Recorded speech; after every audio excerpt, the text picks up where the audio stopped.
क्या जादू का इस्लाम में कोई असर नहीं है? रहनुमाई फरमाए, जादू का असर है, जादू का असर होता है। जिस तरह नेक कलिमात का असर होता है ना, तो जादू में बुरे कलिमात पढ़े जाते हैं, उनका भी असर होता है। जितना जादूगर का ताल्लुक़ शैतान के ज़्यादा करीब होगा ना, उतना उसका असर भी होगा। इसलिए वो रोज़ाना बदकारी और बुराई करते हैं, जिसकी वजह से उनका असरात होते हैं।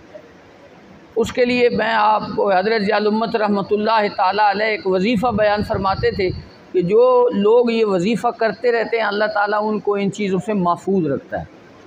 11 मरतबा दुरूद पाक, 7 मरतबा आयतुल कुर्सी खालिदून तक पढ़नी है। 7 मरतबा आयतुल कुर्सी और खालिदून तक, वैसे तो हम पढ़ते हैं ना वाहुवल अलीयुल अज़ीम तक, ये आगे वाले 2 आयतें भी पढ़नी।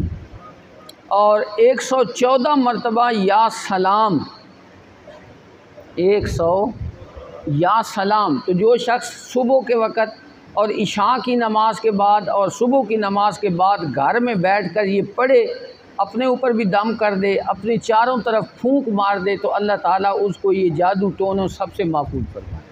आसान समझ, सुबह की नमाज के बाद और इशा की नमाज के बाद अगर ये असर होगा तब भी अल्लाह ताला इससे महफूज फरमा दे।